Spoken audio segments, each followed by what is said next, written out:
इस जीवन की अनंतता में जहाँ मैं हूँ, सब संपूर्ण और परिपूर्ण है। अब मैं शांति से और निष्पक्षता से अपने पुराने विचारों को देखना चाहता हूँ और मैं परिवर्तन करने के लिए तैयार हूँ। मैं सीखने योग्य हूँ, मैं सीख सकता हूँ, मैं बदलने के लिए तैयार हूँ। मैं खेल खेल में ऐसा करना चाहता हूँ। जब मुझे छोड़ने के लिए कुछ मिल जाता है तो मैं यह जताना चाहता हूँ मानो मुझे कोई खजाना मिल गया। मैं खुद को हर क्षण बदलते देखना चाहता हूँ और महसूस करता हूँ कि अब विचारों का मुझ पर कोई जोर नहीं है। दुनिया में मैं सबसे शक्तिशाली हूँ। मैं मुक्त होना चाहता हूँ। मेरी दुनिया में सब कुछ अच्छा है। मेरी दुनिया में सब कुछ अच्छा है।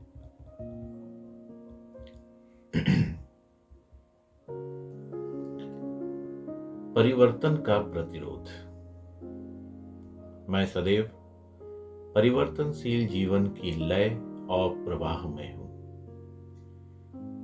उपचार या परिवर्तन में पहला कदम है सजगता।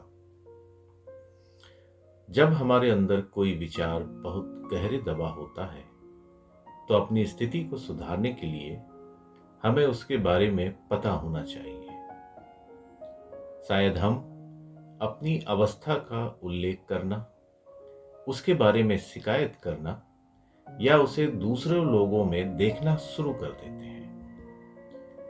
वह किसी न किसी रूप में हमारा ध्यान आकृष्ट करने के लिए ऊपर उभरता है और हम उससे संबंध स्थापित करना शुरू करते हैं। हम अक्सर किसी शिक्षक, किसी मित्र, कोई कक्षा या कार्यशाला या किसी पुस्तक से जुड़ते हैं जो हमारे भीतर उस समस्या को हल करने के लिए नए तरीके जागृत कर सकें। मेरा उद्बोधन एक मित्र की संयोगजन्य टिप्पणी से शुरू हुआ जिसे एक बैठक के बारे में बताया गया था। मेरा मित्र वहां नहीं गया, लेकिन मेरे अंदर किसी बात ने मुझे प्रेरित किया और मैं चली गई। वह छोटी सी बैठक मेरी जागरूकता के मार्ग का पहला कदम था। मैंने कुछ समय बाद ही उसका महत्व महसूस किया। अक्सर इस पहले स्तर पर हमारी प्रतिक्रिया यह होती है कि यह रवैया बेवकूफखाना है या इसका कोई मतलब नहीं है। शायद वह हमारी सोच के लिए अधिक सरल या अस्वीकार्य लगता है। हम उसे नहीं करना चाहते। हमारा प्रतिरोध बहुत सशक्त होकर उभरता है। हम उसे करने के विचार से क्रोधित तक हो जाते हैं। ऐसी प्रतिक्रिया बहुत अच्छी है यदि हम समझ सकें कि यह हमारे ठीक होने की प्रक्रिया में पहला कदम है। मैं लोगों से कहती हूं कि वे जो भी प्रतिक्रिया महसूस करते हैं वह उन्हें यह दिखाने के लिए होती है कि वे उपचार की प्रक्रिया में हैं। हालांकि चिकित्सा पूरी तरह से समाप्त नहीं हुई है। सच्चाई यह है कि यह प्रक्रिया उसी पल शुरू हो जाती है जिस पल हम बदलाव लाने के बारे में सोचना शुरू करते हैं। अधीरता प्रतिरोध का सिर्फ एक दूसरा रूप है। यह सीखने और बदलने के प्रति हमारा प्रतिरोध है। जब हम यह मांग करते हैं कि वह अभी हो जाए और तुरंत पूरा हो जाए तो हम अपने आप को अपने द्वारा उत्पन्न समस्या से जुड़े सबक को सीखने का समय नहीं देते।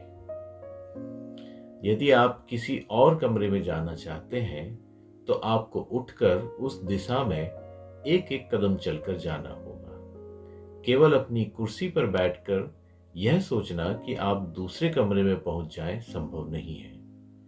वह ऐसी ही बात है। हम सभी चाहते हैं कि हमारी समस्या खत्म हो जाए, लेकिन हम उन छोटी चीजों को नहीं करना चाहते जो उसके समाधान में मदद करती हैं। अब उसी स्थिति या अवस्था को उत्पन्न करने में अपनी जिम्मेदारी को स्वीकार करने का समय है। मैं आपको इस स्थिति के लिए अपराध बोध महसूस करने या बुरा आदमी समझने की बात नहीं कर रही हूं। मैं आपके अंदर मौजूद शक्ति को आपके द्वारा स्वीकार करने की बात कर रही हूं, जो हमारे हर विचार को अनुभव में बदलती है। अतीत में हमने अनजाने में इस शक्ति को ऐसी स्थितियां उत्पन्न करने के लिए इस्तेमाल किया है जिसे हम अनुभव नहीं करना चाहते थे। हम नहीं जानते थे कि हम क्या कर रहे थे। अब हमारी जिम्मेदारी को स्वीकार करते हुए हम जागरूक हो जाते हैं और इस शक्ति को अपने लाभ के लिए सकारात्मक तरीके से इस्तेमाल करना सीखते हैं। अक्सर जब मैं ग्राहकों को समाधान सुझाती हूँ, किसी मामले को सुलझाने या किसी व्यक्ति को माफ करने का एक नया तरीका, तो मैं देखती हूँ कि उसके जबड़े कस जाते हैं, बाहर आ जाते हैं, बाहें सीने पर सख्ती से कस जाती हैं। हो सकता है मुट्ठियां भी बन जाएं। प्रतिरोध उभर रहा होता है और मैं जानती हूं कि हमने ठीक वही काम किया है जो करने की आवश्यकता थी। हम सबके पास सीखने के लिए सबक होते हैं। हम केवल अपने लिए चुने गए सबक ही हमारे लिए मुश्किल होते हैं। वो बातें आसान होती हैं जो सबक नहीं होती, क्योंकि वे बातें हम पहले से जानते हैं। जागरूक होने से सबक सीखे जा सकते हैं। यदि आप किसी ऐसी चीज के बारे में सोचते हैं जो करना आपके लिए सबसे कठिन है और आप उसका प्रतिरोध कितना करते हैं, तो आप उस पल के अपने सबसे बड़े सबक को देख रहे हैं। झुकना, प्रतिरोध छोड़ देना और अपने आप को वह सीखने के लिए प्रेरित करना जो सीखना हमारे लिए आवश्यक है, अगले कदम को और आसान बना देता है। अपने प्रतिरोध को परिवर्तन करने से रोकने ना दें। हम दो स्तरों पर काम कर सकते हैं: प्रतिरोध को देखना और फिर भी अपने मन मस्तिष्क में परिवर्तन लाना। खुद को परखें, देखें कि आप कैसे प्रतिरोध करते हैं और फिर आगे बढ़ें। गैर शाब्दिक संकेत: हमारी क्रियाएं अक्सर हमारा प्रतिरोध व्यक्त करती हैं। उदाहरण के लिए, विषय बदलना, कमरा छोड़कर चले जाना, बाथरूम जाना, देर से आना, बीमार हो जाना, निम्नलिखित करते हुए टाल मटोल करना, कुछ और करने लग जाना, किसी कार्य में व्यस्त हो जाना, समय व्यर्थ करना, अलग देखना या खिड़की के बाहर देखना, कोई पत्रिका पलटना, ध्यान न देना, खाना पीना या सिगरेट पीना, कोई रिश्ता बनाना या तोड़ना, कुछ चीज खराब होना, कारें, उपकरण, प्लम्बिंग आदि। कल्पनाएं: हम अक्सर अपने प्रतिरोध को उचित ठहराने के लिए दूसरों के बारे में कल्पना करते हैं।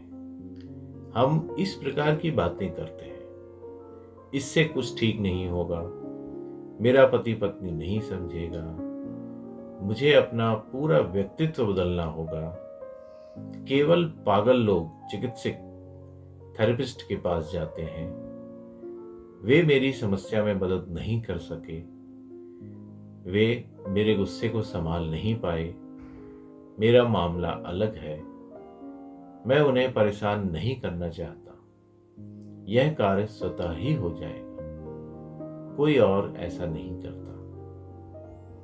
धारणाएं: हम कुछ ऐसी धारणाओं के साथ बड़े होते हैं जो बदलने में हमारा प्रतिरोध बन जाती हैं। हमारी कुछ ऐसी ही धारणाएं हैं: ऐसा नहीं हुआ, यह बिल्कुल ही ठीक नहीं है, मेरे लिए ऐसा करना सही नहीं है, वह आध्यात्मिक नहीं होगा। आध्यात्मिक लोग गुस्सा नहीं करते, पुरुष या महिलाएं ऐसा नहीं करते। मेरे परिवार ने कभी ऐसा नहीं किया। प्रेम मेरे लिए नहीं है। गाड़ी चलाने के लिए यह दूरी बहुत ज्यादा है, यह काम बहुत ज्यादा है, यह काफी महंगा है, इसमें काफी समय लगेगा, मैं इसमें विश्वास नहीं करता। मैं उस प्रकार का व्यक्ति नहीं हूं। दूसरे लोग, हम अपनी शक्ति दूसरों को दे देते हैं और उस बहाने को अपने बदलने के लिए प्रतिरोध के रूप में इस्तेमाल करते हैं। हम इस प्रकार के विचार रखते हैं, भगवान ऐसा नहीं चाहता, मैं ग्रहों के अपने पक्ष में होने का इंतजार कर रहा हूं, यह सही वातावरण नहीं है, वे मुझे बदलने नहीं देंगे। मेरे पास सही गुरु, पुस्तक, कक्षा या उपकरण नहीं है। मेरा डॉक्टर नहीं चाहता कि मैं ऐसा करूं। मुझे काम में फुर्सत नहीं मिलती। मैं उनके प्रभाव में नहीं रहना चाहता। यह सब उनकी गलती है। पहले उन्हें बदलना होगा। जैसे ही मुझे मिलेगा मैं कर लूंगा। आप या वे नहीं समझते। मैं उन्हें चोट नहीं पहुंचाना चाहता। यह मेरे संस्कारों, धर्म, दर्शन के खिलाफ है। अपने बारे में धारणाएं, हमारे अंदर अपने बारे में ऐसे विचार होते हैं जिन्हें हम प्रतिबंधों या बदलने के प्रति अनिच्छा के रूप में इस्तेमाल करते हैं। जैसे हम अधिक बड़े, अधिक छोटे, अधिक मोटे, अधिक पतले, अधिक नाटे, अधिक लंबे, अधिक आलसी, अधिक मजबूत, अधिक कमजोर, अधिक मूर्ख, अधिक आकर्षक, अधिक गरीब, अधिक अयोग्य, अधिक तुच्छ, अधिक गंभीर, अधिक अवरुद्ध, या यह कुछ अधिक ही है, शायद यह कुछ अधिक ही है। देर करने की चालें, हमारा प्रतिरोध अक्सर देर करने के तरीकों के रूप में खुद को अभिव्यक्त करता है। हम ऐसे बहाने बनाते हैं, मैं यह बाद में कर लूंगा, मैं अभी नहीं सोच सकता, मेरे पास अभी समय नहीं है, यह मेरी व्यस्तता में से काफी समय ले लेगा। हाँ, यह एक अच्छा विचार है, मैं कभी और इसे कर लूंगा। मेरे पास करने के लिए बहुत से दूसरे कार्य हैं, मैं कल इसके बारे में सोचूंगा। जैसे ही मैं से निवृत्त हो जाऊंगा, जैसे ही मैं इस यात्रा से लौट आऊंगा, यह समय सही नहीं है, बहुत देर हो चुकी है या बहुत जल्दी हो रहा है। इनकार, प्रतिरोध का यह रूप किसी प्रकार के परिवर्तन को करने की आवश्यकता से इनकार को प्रदर्शित करता है। जैसे मेरे साथ कुछ भी गलत नहीं है, मैं इस समस्या के बारे में कुछ नहीं कर सकता, मैं पिछली बार बिल्कुल ठीक था, बदलने से क्या अच्छा हो जाएगा, अगर मैं इसे अनदेखा कर दूं तो शायद यह समस्या खत्म हो जाए। डर, अब तक प्रतिरोध का सबसे बड़ा वर्ग है डर, अज्ञात का डर। इन्हें देखिए, मैं अभी तैयार नहीं हूं, मैं असफल हो सकता हूं, वे मुझे मना कर देंगे, पड़ोसी क्या सोचेंगे, मैं अपने पति या पत्नी को बताने से डरता या डरती हूं, मुझे चोट लग सकती है, मुझे बदलना पड़ सकता है, इससे मेरे पैसे खर्च हो सकते हैं, मैं पहले मर जाना पसंद करूंगा या पहले तलाक ले लूंगा। मैं नहीं चाहता कि किसी और को मेरी समस्या के बारे में पता चले। मैं अपनी भावनाओं को व्यक्त करने से डरता हूं, मैं इस बारे में बात नहीं करना चाहता, मेरे पास इसके लिए ऊर्जा नहीं है, पता नहीं अंत में मेरे साथ क्या हो। मैं अपनी आज़ादी खो सकता हूँ। यह करना बहुत कठिन है। मेरे पास अभी पर्याप्त पैसे नहीं हैं। मेरी पीठ में चोट लग सकती है। मैं ठीक से नहीं कर पाऊंगा। मैं अपने दोस्तों को खो सकता हूँ। मैं किसी पर भरोसा नहीं करता। इससे मेरी छवि खराब हो सकती है। मैं उतना अच्छा नहीं हूँ। इस सूची में और भी बहुत कुछ है। क्या आपको लगता है कि आप इनमें से किसी तरीके से अपना प्रतिरोध जताते हैं? इन उदाहरणों में प्रतिरोध देखें।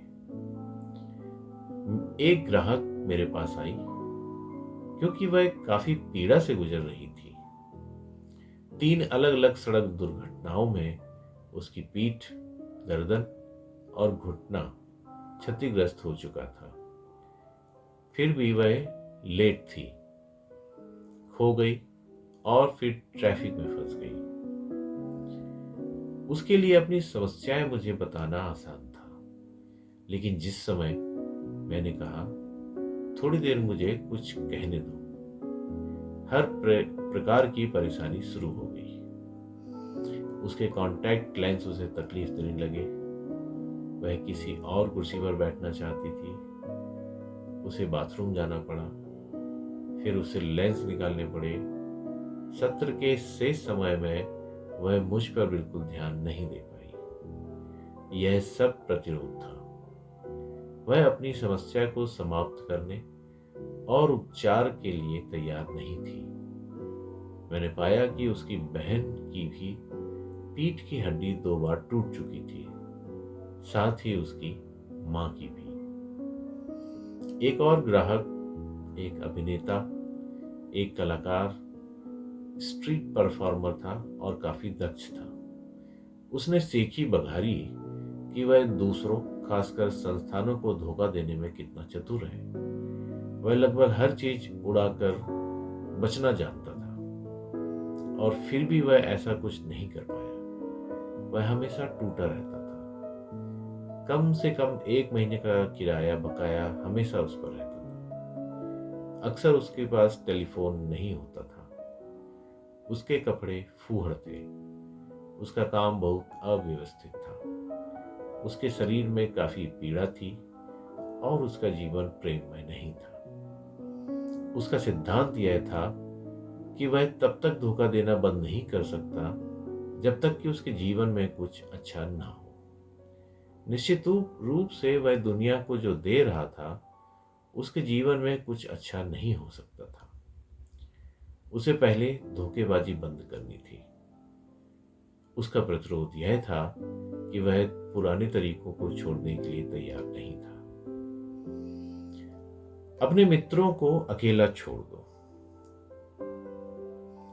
अक्सर अपने आप में परिवर्तन लाने के लिए मेहनत करने की बजाय हम यह सोचते हैं कि हमारे किन मित्रों को बदलने की जरूरत है। यह भी प्रतिरोध है।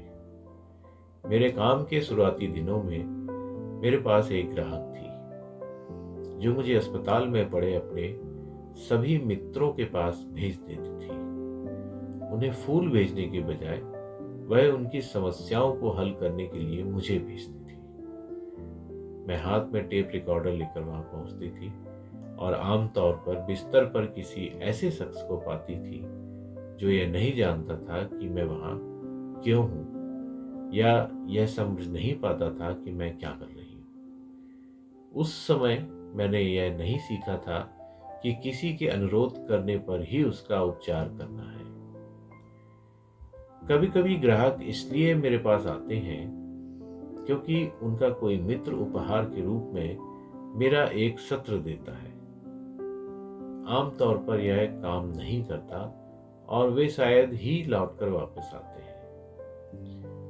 जब कोई चीज हमारे लिए कारगर होती है तो हम अक्सर उसे दूसरों के साथ बांटना चाहते हैं, लेकिन शायद वे उस समय और उस जगह बदलाव के लिए तैयार ना हो। जब हम परिवर्तन के लिए तैयार हो उस समय परिवर्तन करना काफी कठिन होता है, लेकिन किसी और को बदलने की कोशिश करना जब वह ऐसा नहीं करना चाहता असंभव है। और यह एक अच्छी मित्रता को खत्म कर सकता है। मैं अपने ग्राहकों पर जोर डालती हूँ क्योंकि वे मेरे पास आते हैं। मैं अपने मित्रों को अकेला छोड़ देती हूँ। दर्पण कारगर है। दर्पण अपने बारे में हमारी भावनाओं को प्रतिबिंबित करता है। यदि हम एक खुशहाल, संतोषजनक जीवन चाहते हैं तो वह स्पष्ट रूप से परिवर्तन किए जाने योग्य चीजों को देखता है। मैं लोगों से कहती हूँ कि जब भी किसी दर्पण के पास से निकलें तो हर बार अपनी आंखों में देखें और अपने बारे में कुछ सकारात्मक कहें। कोई निश्चय करने का सबसे अच्छा तरीका है किसी दर्पण में देखकर उस निश्चय को जोर जोर से कहना। आपको तत्काल प्रतिरोध के बारे में पता चल जाता है तथा आप शीघ्रता से उसे निपट सकते हैं। इस पुस्तक को पढ़ते समय एक दर्पण अपने पास रखना अच्छा है। अक्सर उसे कोई दृढ़ निश्चय करने के लिए इस्तेमाल करें और जांचें कि आप कहां पर प्रतिरोध कर रहे हैं और कहां पर स्वतंत्र व गतिशील हैं। अब दर्पण में देखिए और अपने आप से कहें, मैं बदलना चाहता हूं। ध्यान दीजिए कि आप कैसा महसूस कर रहे हैं। यदि आप हिचकिचाहट, अनिच्छा महसूस कर रहे हैं या बस बदलना नहीं चाहते तो अपने आप से उसका कारण पूछें। आप किसी पुरानी धारणाओं को पकड़े बैठे हैं। यह अपने आप को फटकारने का समय नहीं है। बस ध्यान दीजिए कि क्या हो रहा है और कौन सा विचार उभर कर सामने आता है। यही वह विचार है जो आपके लिए समस्याएं उत्पन्न कर रहा है। क्या आप पहचान सकते हैं कि यह कहां से आया है? जब हम प्रतिज्ञाएं करते हैं और वे सही नहीं लगती या कुछ होता हुआ नजर नहीं आता तो यह कहना आसान है, ओह, ये प्रतिज्ञाएं काम नहीं करती। ऐसा नहीं है कि प्रतिज्ञाएं काम नहीं करती, बस हमें प्रतिज्ञाएं करना शुरू करने से पहले एक और कार्य करने की जरूरत होती है। तरीकों का दोहराव हमें हमारी आवश्यकताएं बताता है। हमारी हर आदत के लिए हम बार बार जिस अनुभव से गुजरते हैं, हम जिन तरीकों को दोहराते हैं, उनकी हमारे भीतर आवश्यकता होती है। वह आवश्यकता हमारी किसी धारणा के अनुरूप होती है। यदि आवश्यकता नहीं होती तो हम उसे नहीं अपनाएंगे, नहीं करेंगे या वैसे नहीं बनेंगे। हमारे अंदर कुछ बातें हैं जिसे मोटापे की, खराब रिश्तों की, विफलताओं की, सिगरेटों की, गुस्से की, गरीबी की, शोषण की या हमारी जो भी समस्या है उसकी आवश्यकता है। हमने कितनी बार यह कहा है, मैं कभी फिर ऐसा नहीं करूंगा। इसके बाद वह दिन बीतने से पहले हम केक का वह टुकड़ा खा लेते हैं या सिगरेट सुलगा लेते हैं या अपने परिजनों से बुरी बातें कहते हैं, इत्यादि इत्यादि। फिर हम अपने आप से यह कहते हुए पूरी समस्या को और बढ़ा देते हैं, ओह, तुम्हारे पास कोई इच्छा शक्ति नहीं है, कोई अनुशासन नहीं है, तुम बस कमजोर हो। यह उस अपराध बोध के बोझ को और बढ़ा देता है जो हम पहले से ही ढो रहे होते हैं। आपकी इच्छा शक्ति या अनुशासन से कोई लेना देना नहीं है। हम अपने जीवन में जो कुछ भी छोड़ने का प्रयास कर रहे हैं वह केवल एक लक्षण, बाहरी प्रभाव है। कारण को समाप्त करने के लिए प्रयास किए बिना लक्षण को समाप्त करने का प्रयास करना व्यर्थ है। जिस पल हम अपनी इच्छा शक्ति का अनुशासन छोड़ देते हैं, उसी पल वह लक्षण फिर से उभरने लगता है।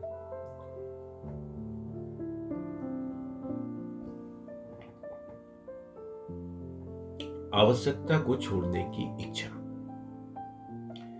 मैं ग्राहकों से कहती हूं, आपकी इस अवस्था के लिए आपके अंदर जरूर कोई आवश्यकता है। अन्यथा आपके साथ ऐसा नहीं होता।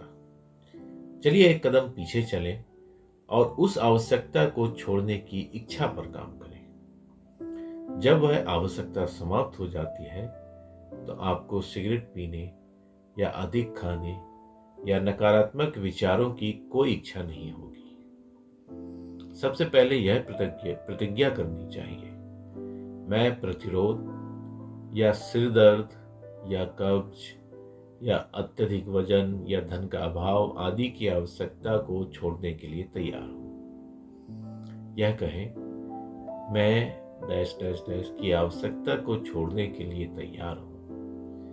यदि आप इस समय प्रतिरोध करते हैं तो आपकी दूसरी प्रतिज्ञाएं काम नहीं कर सकती।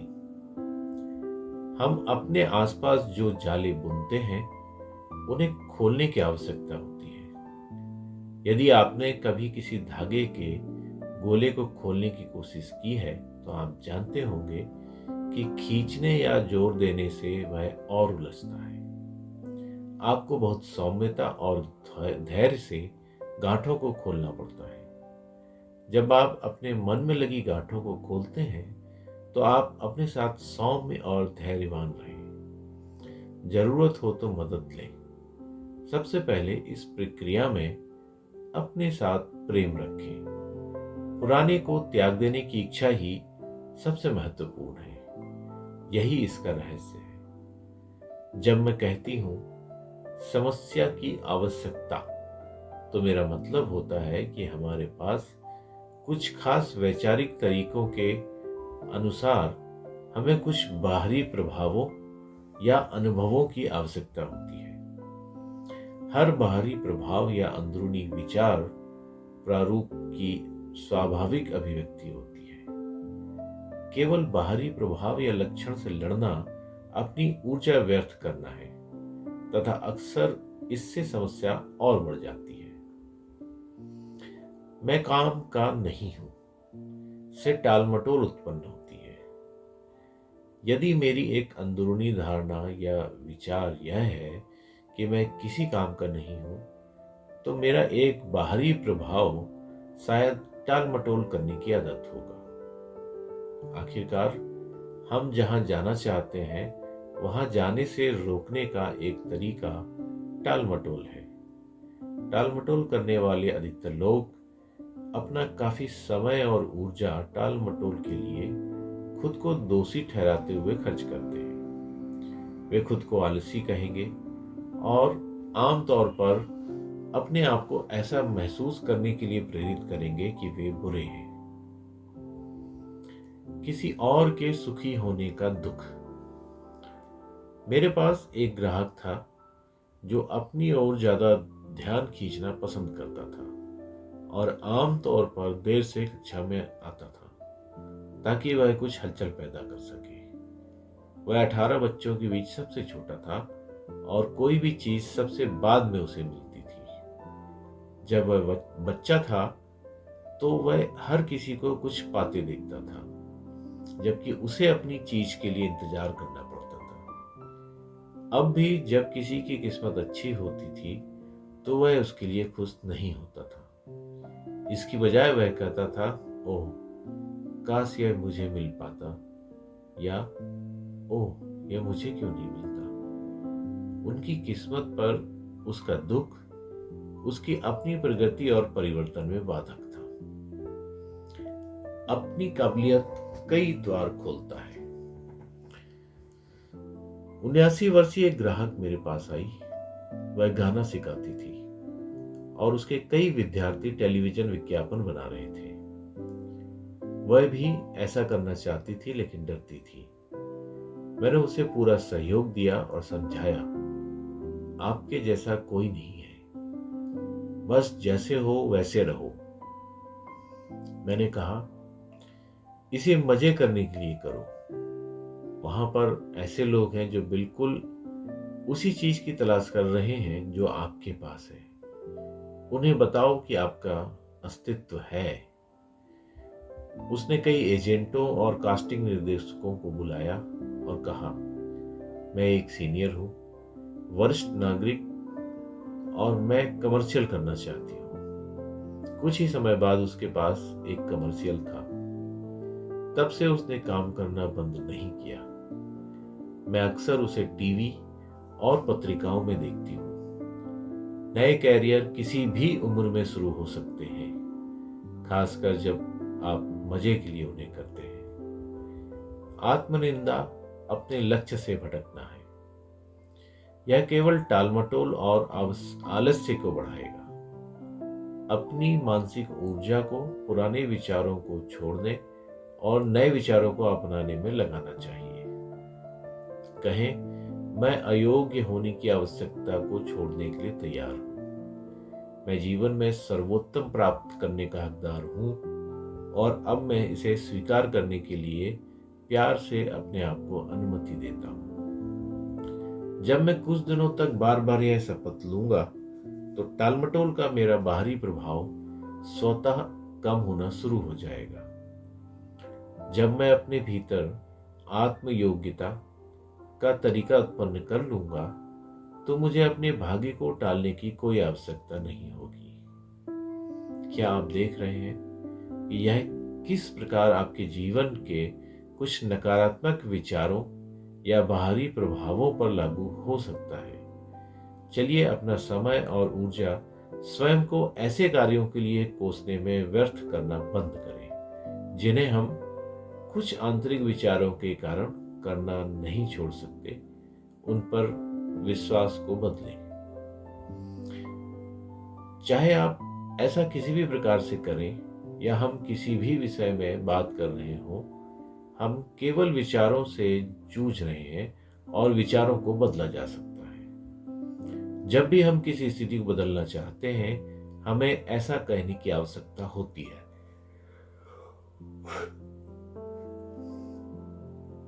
मैं अपने अंदर के उस दृष्टिकोण को छोड़ना चाहता हूं जो मेरी इस स्थिति के लिए जिम्मेदार है। आप जब भी अपनी बीमारी या समस्या के बारे में सोचें तो बार बार अपने आप से यह बात कह सकते हैं। आप जिस पल यह कहते हैं, आप पीड़ित वर्ग से निकल जाते हैं। अब आप असहाय नहीं हैं, आप अपनी शक्ति को स्वीकार कर रहे हैं। आप कह रहे हैं, मैं यह समझ रहा हूं कि इस स्थिति को मैंने ही उत्पन्न किया है। अब मैं अपनी शक्ति वापस लेता हूं। मैं इस पुराने विचार को छोड़ना और उसे जाने देना चाहता हूं। आत्मनिंदा।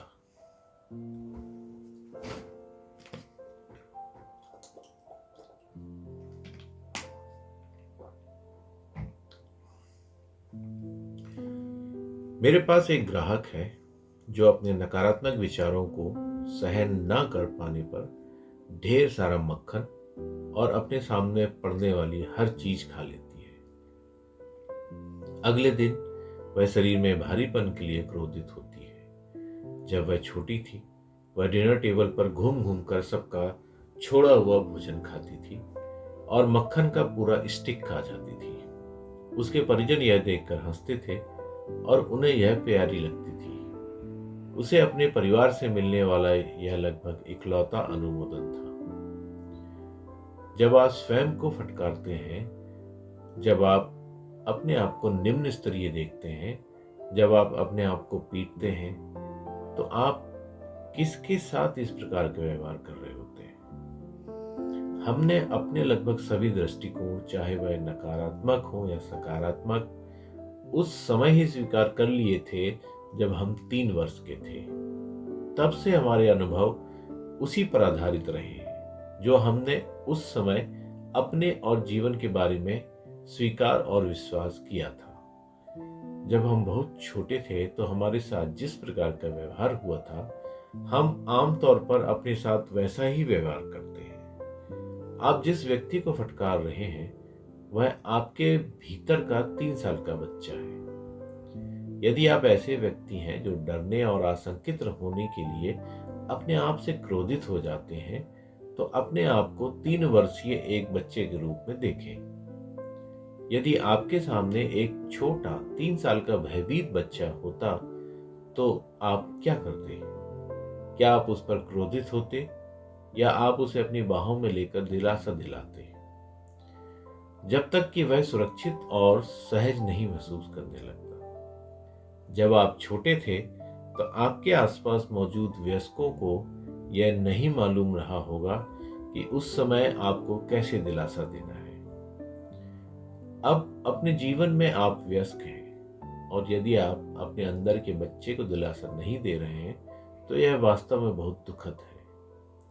अतीत में जो हुआ वह हो चुका है और अब वह समाप्त हो चुका है, लेकिन यह वर्तमान है और अब आपके पास अपने आप को ऐसा व्यवहार करने का अवसर है जैसा व्यवहार आप चाहते थे। एक डरे हुए बच्चे को दिलासा देने की जरूरत होती है, ना कि डांटने की। अपने आप को डांटना आपको और भयभीत करेगा और आप किसी की ओर नहीं मुड़ सकते।